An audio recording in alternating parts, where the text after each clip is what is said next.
So എൻ്റെ പേര് നിൻകുമാറാണ്. ഞാൻ കൊല്ലത്താണ് വരുന്നത്. ഞാനൊരു 6 to 8 months ഉള്ള കോഴ്സ് എക്സ്പെർട്സ്ലാബിൽ എടുത്തിരുന്നു. എൻ്റെ ഫ്രണ്ട് റെക്കമെൻഡ് ചെയ്ത വഴിയാണ് ഞാൻ എക്സ്പെർട്സ്ലാബിൽ കോഴ്സ് എടുക്കുന്നത്. ആ കോഴ്സിൽ എടുത്ത് തന്നെ ഡേറ്റാ സയൻസ് വിത്ത് എ എന്നുള്ള കോഴ്സായിരുന്നു എടുത്തിരുന്നത്. അത് അവർ പറഞ്ഞ് ഓഫർ ചെയ്ത് 6 to 8 months തന്നെ തീർക്കാൻ പറ്റി. അതിനകത്ത് മെയിനായിട്ട് വരുന്ന ടോപ്പിക്സ് എന്ന് വെച്ച് കഴിഞ്ഞാൽ പൈത്തൺ, HTML, CSS, പിന്നെ മെഷീൻ ലേണിംഗ്, ഡീപ്പ് ലേണിംഗ്, ഇതിനെക്കുറിച്ച് എല്ലാ ടോപ്പിക്സും നല്ല വൃത്തിക്ക് കവർ ചെയ്യുന്നുണ്ട്. അതിനകത്ത് തന്നെ നല്ല മെന്റേഴ്സ് ആണ് നമുക്ക് സപ്പോർട്ട് ചെയ്യാനായിട്ടുള്ളത്. അതുകൊണ്ട് നമുക്ക് നല്ലപോലെ എല്ലാ പോർഷൻസ് നല്ല വൃത്തിക്ക് മനസ്സിലാവുന്നുണ്ട്. അത് കഴിഞ്ഞ് എക്സ്പെർട്സ്ലാബ് തന്നെ പ്രൊവൈഡ് ചെയ്യുന്ന ഇന്റേൺഷിപ്പ് പ്രോഗ്രാം നടക്കുന്നുണ്ട്. സോ ഈ കോഴ്സ് കഴിഞ്ഞാൽ തന്നെ നമുക്ക് 8 months കോഴ്സ് കഴിഞ്ഞാൽ തന്നെ നമുക്ക് ഇന്റേൺഷിപ്പിൽ പങ്കെടുക്കാൻ പറ്റും.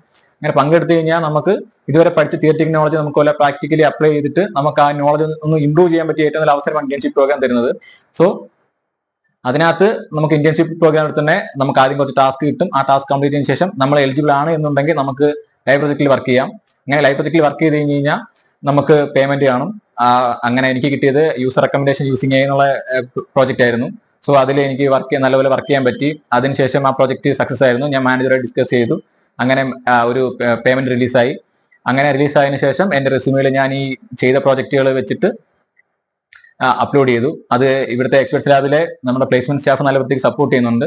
സോ അതിന്റെ സപ്പോർട്ടിന്റെ ബലത്തിൽ നമുക്ക് നമ്മുടെ റെസ്യൂമേഴ്സ് ഡിഫറെന്റ് കമ്പനീസിലേക്ക് അപ്ലൈ ചെയ്യും. അങ്ങനെ TNBന്ന് എനിക്കൊരു ഓഫർ വന്നു. അതിന് എനിക്ക് ഇതുവരെ ഇവിടെ ഈ ഒരു സ്റ്റേജ് വരെ എത്താൻ ഏറ്റവും വലിയ കാരണം ഇനിഷ്യലോട്ട് ബാക്കിൽ സപ്പോർട്ട് ചെയ്യുന്ന എക്സ്പെർട്സ്ലാബ് തന്നെയാണ്. So thank you എക്സ്പെർട്സ്ലാബ്.